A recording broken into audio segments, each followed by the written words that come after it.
पहलगाम को बुनियाद बनाकर इंडिया की जानिब से पाकिस्तान के साथ कशीदगी बढ़ाई गई और 9 मकामात जो सिविलियन मकामात थे उनके ऊपर जो कह लें कि हमले किए गए, सिविलियन आबादी को निशाना बनाया गया। इसका आपने इब्तदाई रिस्पॉन्स तो देख लिया, पाकिस्तान ने किस तरह से रिस्पॉन्स किया। पाकिस्तान की फ़ज़ाइया ने इतना अच्छे से उस पूरे टाइम पीरियड में प्ले किया और सरहदों की हिफाजत की। इसी टाइम पीरियड में हमने देखा कि LOC हो या इसके साथ इंटरनेशनल बॉर्डर हो, वहाँ पर भी भारी फायरिंग की गई इंडिया की जानिब से, जिसका पाकिस्तान ने इस नोयत का जवाब दिया कि दुश्मन की तोपें बिल्कुल खामोश होकर रह गई। आज हम पहुँचे हैं ये पूंछ हजीरा रावलाकोट ये इलाका है। यहाँ पर जनाब इब्तदाई तौर पर आपने देखा जो वाइट फ्लैग थे इंडियन जानिब से, धर्मसाल 1, धर्मसाल 2, चिड़ीकोट सेक्टर, ये बिल्कुल यहाँ पे LOC के दूसरी जानिब इंडियन ऑक्यूपाइड कश्मीर के इलाके थे जहाँ से आपने वाइट फ्लैग देखे पाकिस्तानी फोर्सेस की जवाबी कार्रवाई के नतीजे में। यहाँ पर आज हम आए हैं, जवानों से बात करेंगे, उनका हौसला और जज्बा जानेंगे। ऑन द अदर साइड अभी भी इंडिया से बहुत सारी बातें होती हैं कि जो ऑपरेशन संदूर है उसमें एक पॉज है, गीदड़ भपकी आपको अक्सर सुनने को मिलती हैं कि दोबारा से हम इस तरह के कोई ना कोई एडवेंचर मिस एडवेंचर कर सकते हैं, लेकिन अफवाज पाकिस्तान सरहदों की हिफाजत के लिए किस तरह यहाँ पर तैयार मौजूद हैं, उनसे बात करेंगे। और साथ साथ नाज़रीन ये रावलाकोट बड़ा तारीखी मुकाम है। यहाँ अगर हम माजी भी देखें तो कश्मीरी यहाँ से जो हक़ खुद इरादियत है उनका और यहाँ पर जो तहरीक आज़ादी है, यहाँ से खासे लोग यहाँ से कोशा रहे हैं। तो यहाँ की आबादी अफवाज पाकिस्तान के साथ इस पूरे टाइम पीरियड में खड़ी रही, शाना बशाना मौजूद रही। यहाँ पर 8 के करीब सिविलियन जो है कैजुअल्टीज़ भी हुई थी। यहाँ जो सिविलियन आबादी है उनसे भी बात करेंगे, उनके हौसले और उनके जज्बे को भी जानने की कोशिश करेंगे।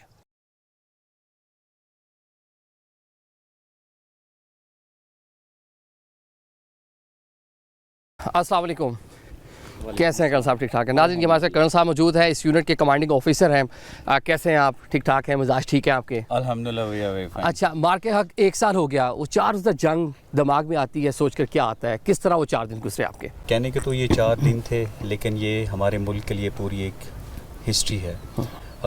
अल्हम्दुलिल्लाह इसमें हमने जो कुछ भी किया उसका आगाज़ अगर आप लें तो वो एक नाम नेहाद फॉल्स फ्लैग पहलगाम ऑपरेशन था, जिसकी आड़ में दुश्मन ने अपनी साजिश के तहत हमारे मासूम शहरियों को, हमारे मासूम बच्चों को निशाना बनाया और उनके ऊपर मिसाइल मारे। और जब हमारी आर्टिलरी की गन्स ने उनकी पोस्टों के ऊपर गोले बरसाना शुरू किए तो वो बुज़दिल दुश्मन जो हमारे मासूम शहरियों के ऊपर मिसाइल मार रहा था, जब हमने जवाबी कार्रवाई की तो अपनी पोस्टों के ऊपर सफ़ेद झंडे लहराना शुरू कर दिए उसने। तो ये इस बात का सबूत है कि आप में हिम्मत है जो कि नहीं है, आप हमारे साथ लड़ें, हमारे मासूम शहरियों के ऊपर मिसाइल मत मारें। बिल्कुल। और जो सबसे पहले नाज़रीन जिन सेक्टर्स के अंदर इंडियंस जो ऑक्यूपाइड कश्मीर है वहाँ पर जो फ्लैग वाइट फ्लैग आपने देखे, ये बिल्कुल इसके दूसरी साइड पे जो इलाके हैं इंडियन ऑक्यूपाइड, वहाँ पर ये इन्हीं पोस्टों से यहाँ से फायर किया गया था। ये बताएं कि उधर कौन सा कितना नुकसान हुआ दुश्मन का, दूसरी साइड पर जो पोस्टें थी, और कौन से इलाके हैं जहाँ पर हमने खासा डैमेज किया? अच्छा, आपने बात की कि सफ़ेद झंडे लहराए गए। अल्हम्दुलिल्लाह हमारी फार्मेशन ने पूरे इंटायर फ्रंट के ऊपर बहुत अच्छा रिस्पॉन्स दिया। पूरी लाइन ऑफ कंट्रोल के ऊपर उन्होंने मुख्तलिफ जगहों पे वाइट फ्लैग जो है वो रेस किए। शायद उनके पास गिनती में थे ही इतने, उनके पास मौजूद नहीं थे, तो जितने मौजूद थे वो उन्होंने लहरा दिए। और बाकी जहाँ तक बात है कि उनका नुकसान कितना हुआ, मेरा ख्याल है इसके लिए आप उन्हीं से पूछें कि कितना नुकसान हुआ। हमारा काम है जवाबी कार्रवाई करके बदला लेना। सर ये बताएं, यहाँ से जो फायर हुआ कितनी रेंज थी आपके पास, जो आपके पास गन यहाँ पर मौजूद थी उसकी? पाकिस्तान आर्मी के अंदर जो आर्टिलरी की गन्स हैं उनकी डिप्लॉयमेंट जो है वो मिशन और एरिया के लिहाज से हम रेंज की सामने रखते हुए डिप्लॉयमेंट की जाती है। पाकिस्तान आर्मी के पास मुख्तलिफ रेंजेस के कैलिबर मौजूद हैं, और अगर मैं रेंज की बात करूं तो पाकिस्तान आर्मी के हौसले की रेंज लामहदूद है। और इंशाल्लाह वो हम अपना जब भी वक्त आएगा हम उसका भरपूर जवाब देंगे। मतलब कोई इंच ऐसा नहीं है बॉर्डर पार जिसको हम निशाना नहीं बना सकते अल्हम्दुलिल्लाह। मतलब इजीली हर जो चप्पा चप्पा उसको हम बासानी निशाना बना सकते हैं।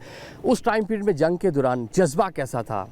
इसमें मैं ये कहूँगा कि जब मामला वतन के दिफा और उसकी मोहब्बत का हो और शहीदों के खून के जवाब का हो, तो हौसला और जज्बा फिर आसमान को छूता है। मेरा हर जवान जो है बदले की आग में था कि इन्होंने हमारे मासूम शहरियों को कैसे निशाना बना दिया, इन्होंने हमारे मासूम बच्चों को कैसे निशाना बनाया। तो मेरा हर जवान जो है वो उस टाइम पे भरपूर जज्बे में था, उसका मोराल बहुत हाई था। और इसका मुजाहरा हमने अपनी तोपों, जो हमारी आर्टिलरी की गन्स हैं, उसकी जब फायर होता था वो नाराए तकबीर अल्लाह अकबर की आवाज़ इसका सबूत थी। ठीक है, घर बात होती थी फैमिली के साथ, बच्चे बात करते थे, फैमिली बात करती थी, ट्रूप्स अपने घर वालों से बात करते होंगे, घर वालों का जज्बा कैसा था, किस तरह के घर वाले पैगामात भेजते थे आप लोगों को? मैं यहाँ पे ये बताना चाहूँगा कि हमारी घर वाले भी जो ना फ़ौजी होते हैं। हाँ। और चाहे वो हमारी माँ हो या हमारे बीवी बच्चे हों, उनका हौसला भी हमारी तरह मजबूत होता है। और ख़ास तौर पे वालदा जो है उनके यही अल्फाज थे कि बेटा मुल्क का नाम रोशन करना, और इन्होंने हमारे मासूम शहरियों को निशाना बनाया है, इनका बदला जब तक नहीं लेते वापस नहीं आना। और मुझे आज भी अपनी वालदा के वो अल्फाज याद हैं। और अगर मैं बात करूं कि लोकल्स का जज्बा कैसा था, बहुत पुरजोश थे। और हमारी जो गन पोजीशंस है इससे कुछ फासले के ऊपर वो नीचे आए और उन्होंने पाकिस्तान के हक़ में पाकिस्तान जिंदाबाद के नारे लगाते हुए, और वो बहुत पुरजोश थे। हमने उनको साथ ये कहा कि हम अभी ज़िंदा हैं, आप हमारे लिए दुआ करें, हम इंशाल्लाह इसका बदला लेंगे। और बहुत पुरजोश थे वो लोग। बिलाशुबा मादरे वतन की हिफाजत के लिए पूरी कौम जो है यकजा थी। अगर सब आगे चलते हैं, आपके जो ट्रूप्स हैं ज़रा उनसे भी बात करते हैं, उनसे जानते हैं कि उनका जज्बा किस नोयत का था। अच्छा, आजकल जो वॉरफेयर है इसके तकाजे ख़ास से बदल गए हैं, क्वाडकॉप्टर हमने देखे, ड्रोन्स का इस्तेमाल देखा, इसको कह लें कि काउंटर करने के लिए किस तरह से यहाँ पर आपने तैयारी कर रखी थी ऑलरेडी? पाकिस्तान आर्मी की अगर मैं बात करूँ तो ट्रेनिंग में जिद्दत और इक्विपमेंट की मॉडर्नाइजेशन, ये पाकिस्तान आर्मी की प्रायोरिटी में से एक है। और इसके ऊपर हमने मॉडर्नाइजेशन हो रही है, हम बहुत सारी चीज़ें कर चुके हैं। हमारी फार्मेशन इसके ऊपर बहुत सारे स्टेप्स ले चुकी है, चाहे वो ट्रेनिंग हो या बाकी मामलात हों। दुश्मन किस भी वारफेयर से आए, नॉन कॉन्टैक्ट वारफेयर का नाम दे, हाइब्रिड वारफेयर दे, इंटरनल सिक्योरिटी चैलेंजेस का नाम दे, जो मर्ज़ी जिस फ्रंट पे भी आए वो हमें हमेशा तैयार पाएगा। बिलाशुबा तैयारी हमने देखी भी मार्के हक के दौरान, एयरफोर्स हो, पाकिस्तान की नेवी हो, और बल्कि अफवाज पाकिस्तान जिस भी डोमेन में थी बेहतरीन तरीके से परफॉर्म किया और दुश्मन को खासा नुकसान पहुंचा। यहाँ पर ट्रूप्स हमारे साथ हैं, इनसे मिलते हैं, इनसे बात करते हैं, इनका भी जज्बा जानते हैं। इन्हीं की जानिब से दुश्मन का जो तोप खाना था उसको खामोश करवाया गया। बात करते हैं। अस्सलाम वालेकुम जी, कैसे हैं आप? ठीक हैं? क्या नाम है आपका? रियाज नाम है सर। रियाज साहब किस इलाके से हैं, कहाँ से हैं? मानसर से सर। जंग के दौरान जज्बा कैसा था? जज्बा आई था सर। आई था। घर वालों से बात होती थी, घर वाले क्या कहते थे? दोस्तों से बात होती थी, क्या मैसेजेस मिलते थे यहाँ पर? वालदा से सर बात होती थी, दोस्तों से होती थी। वो यही कहते थे कि मुल्क और कौम का दिफा करना है, अपने शहीद भाइयों का बदला लेना है। ठीक है। अस्सलाम वालेकुम, कैसे हैं आप? ठीक हैं? किस इलाके से हैं, क्या नाम है आपका? चित्राल से हूँ। अच्छा, चित्राल से हैं, माशाल्लाह जी। अच्छा, मकसद नाम है आपका, बड़ा यूनिक नाम है माशाल्लाह जो है ना आपका। अच्छा, मार के हक के दौरान किस तरह की तैयारी थी, किस तरह दुश्मन को हमने जवाब दिया, हौसला जज्बा कैसा था? अल्हम्दुलिल्लाह हमारा बहुत हौसला बहुत बुलंद था, तो हमने दुश्मन को भरपूर जवाब दिया और उनकी तोपें हमने खामोश कर दिए और वाइट फ्लैग रेस करने पर मजबूर हो गए दुश्मन हमारे। अस्सलाम वालेकुम। वालेकुम महफूज साहब जी। नाज़रीन, ये है महफूज साहब जिनकी वजह से आप महफूज हैं पाकिस्तान में बैठे हुए। ये अफवाज पाकिस्तान के वो सपूत हैं जिनकी वजह से जो दिनों रात आपकी हिफाजत के लिए आप बॉर्डर पर मौजूद होते हैं और आप एक पुरअमन ज़िंदगी गुजारते हैं।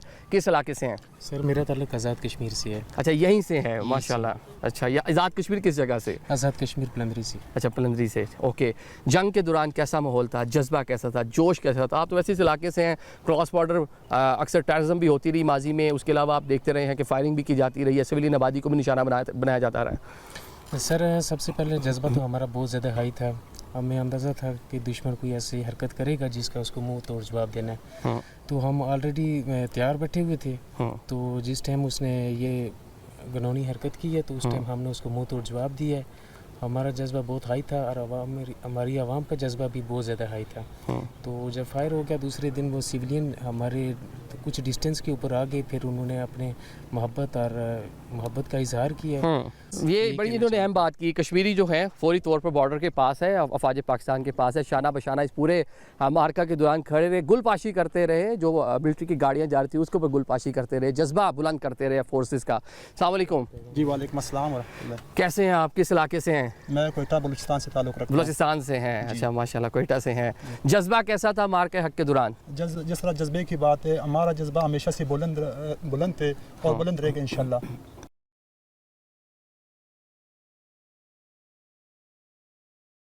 नाज़रीन अभी हम ज़रा आगे चलते हैं, गन पोजीशंस आपको दिखाते हैं जहां से फायर किया गया, जो पाकिस्तानी तोपखाना है, किस तरह से यहां से फायरिंग होती थी।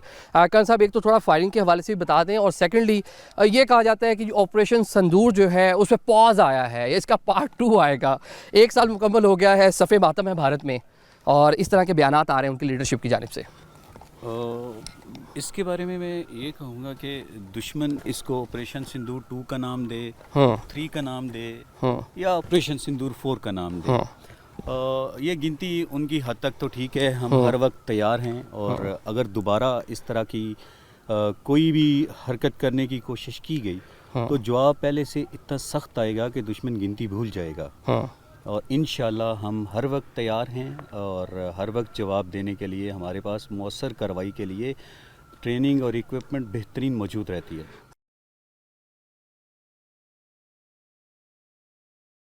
यहाँ पर ये हमारे साथ दिलदार साहब है मेरे साहब। अस्सलाम वालेकुम जी, कैसे हैं आप? ठीक ठाक हैं? कैसा हौसला है, सबसे पहले ये बताएं। मोराल हमेशा हमारे जवानों का हाई होता है, और ख़ासकर मार के हक के बाद तो हमारा मोराल बिल्कुल आसमानों को छू रहा है। अभी भी माशाल्लाह वैसे ही है, बिल्कुल पहले से ज़्यादा। ऑन द अदर से हम देखते हैं ना, उधर से गीदड़ भपकियाँ अक्सर लगाई जाती हैं कि संदूर में भी पॉज है, आगे कुछ करना है, तैयार है माशाल्लाह। सर हम गीदड़ भपकियों के वाले फौजी नहीं हैं, हमारे जवान जो हैं वो प्रैक्टिकल नमूना बनाते हैं उनको, और आप इंशाल्लाह देखेंगे अगर वो दोबारा भी कोई मिस एडवेंचर करते हैं तो इंशाल्लाह उनको पहले से ज़्यादा निस्तों न बहुत प्रैक्टिकल इस तरह के जब आपने फायर किया तो उधर से वाइट फ्लैग आ गए। सर ऐसे ही है। सर ऐसे ही। चलिए, क्या है हमारे पास यहाँ पे, कौन सा वेपन यहाँ पे आपने रखा, इसका कैलिबर क्या है, रेंज क्या है? सर ये हमारी गन पोजीशन है जिससे हम अपने आगे डिप्लॉयड इन्फेंट्री ट्रूप्स को डायरेक्ट फायर सपोर्ट देते हैं अटर्ली की। और सर हमारे पास यहाँ पे अटर्ली की गन्स हैं।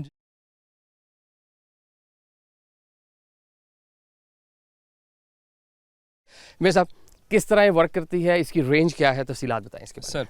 सर ये हमारी अटर्ली गन्स जो हैं, इनका तरीक़ेकार ये है कि हमारे आगे बैठे होते हैं ऑब्जर्वर्स, अच्छा, जो कि हमारी बेसिकली आइज़ हैं, और वो हमें डेटा पास करते हैं हमारी कमांड पोस्ट में।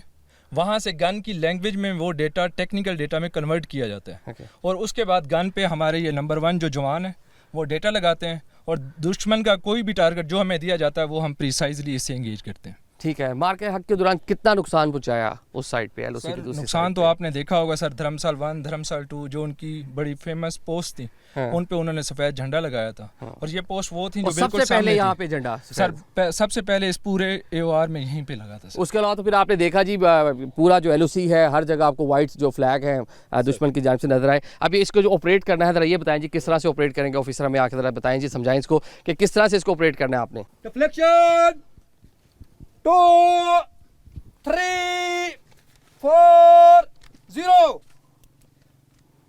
2 3 4 0 set side 3 0 1 number 4 load. Sir ये हम आपको ड्रिल दिखा रहे हैं, इसमें हम लाइव राउंड यूज नहीं कर रहे क्योंकि अभी पीस बहाल हो चुका है, लेकिन अगर दोबारा जंग का मौका बना तो इंशाल्लाह आप देखेंगे दोबारा सफेद झंडे दुश्मन की पोस्ट में दोबारा से इंशाल्लाह।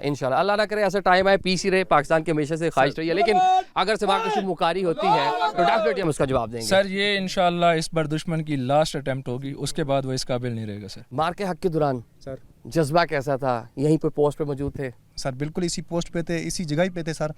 तो जब जो ही हमें आर्डर मिला है फायर का, तो 7 की तारीख तकरीबन रात का टाइम था, तो हमारे पहले भी हम इंशाल्लाह पहले भी रेडी रहते हैं, और इंशाल्लाह अभी भी रेडी हैं, और दुश्मन को मुंह तोड़ कर जवाब देंगे सर, और इंशाल्लाह अभी हम फुल तैयार हैं सर।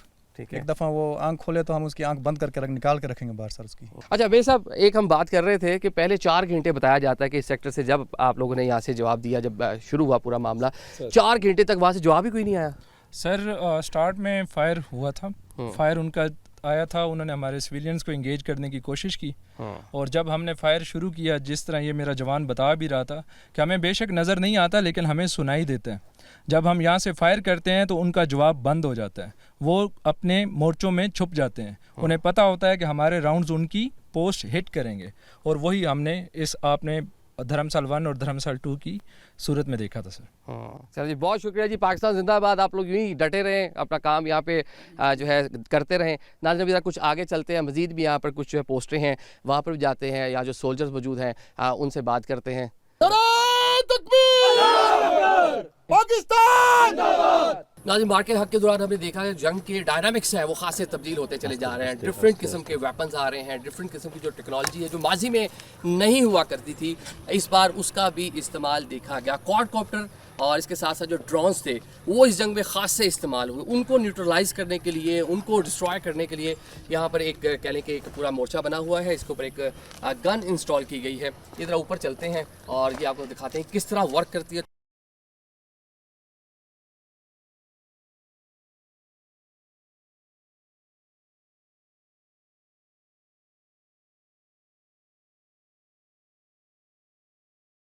जी अस्सलाम वालेकुम, कैसे हैं कैप्टन साहब? ठीक ठाक। कैप्टन साहब ये बताएं कि ये जो वेपन यहाँ पे इंस्टॉल किया गया है, क्वाडकॉप्टर इस जंग के दौरान खास से इस्तेमाल हुए, उनको डिस्ट्रॉय करता है। तो ये जो वेपन आप देख रहे हैं इट इज़ NG।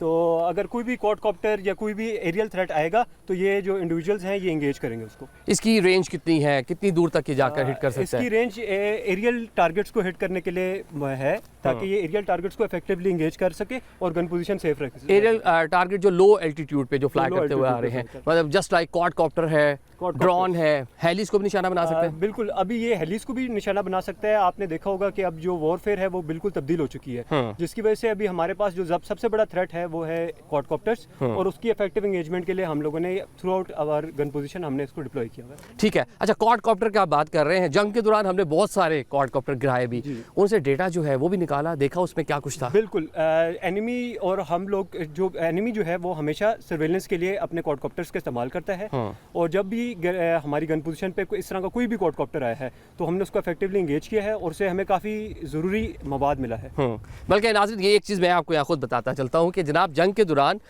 जो इंडियन साइड से जो इंडियन ऑक्युपाइड कश्मीर से जो क्वाडकॉप्टर यहाँ पर आए, जब उनको डिस्ट्रॉय किया गया तो उनमें से बहुत सारा डेटा इस तरह का निकला कि जो हमने डैमेजेस किए थे, जो हमारे तोपखाने ने वहाँ पर नुकसान पहुँचाया था, उसकी फुटेजेस वो खुद लेकर आ रहा था। उसने पाकिस्तानियों को आके खुद से गिफ्ट की कि जनाब आपने इतना हमें वहाँ नुकसान पहुँचा दिया है। बिल्कुल ऐसा ही है, जब भी हमने उनका कोई क्वाडकॉप्टर गिराया है उससे हमें बहुत ज़्यादा डेटा मिला है, बहुत ज़्यादा डेटा मिला। ठीक है, ये है डिस्ट्रॉय करने के लिए। ऑन द अदर साइड कुछ इस तरह का भी एयरफोर्स के पास और जो इन्फेंट्री है उसके पास इंस्ट्रूमेंट आलात हैं जो उसको न्यूट्रलाइज करके आराम से उसको नीचे उतार लेते हैं। फिर उसमें जितना डेटा होता है वो निकाल लिया जाता है, उसका फिर इस्तेमाल कर लिया जाता है। इसके साथ साथ जो कुछ इस तरह के भी ड्रोन थे जिनके साथ कुछ ना कुछ धमाका खेज मवाद भी मौजूद था, वो भी इसके ज़रिए डिस्ट्रॉय किया गया। इसकी जो रेंज आप ज़रा देखें कि खासी इसकी रेंज है, और ये जनाब 360 किसी भी जानिब से कुछ भी आएगा तो उसको बासानी नीचे गिराने की अहलियत रखता है।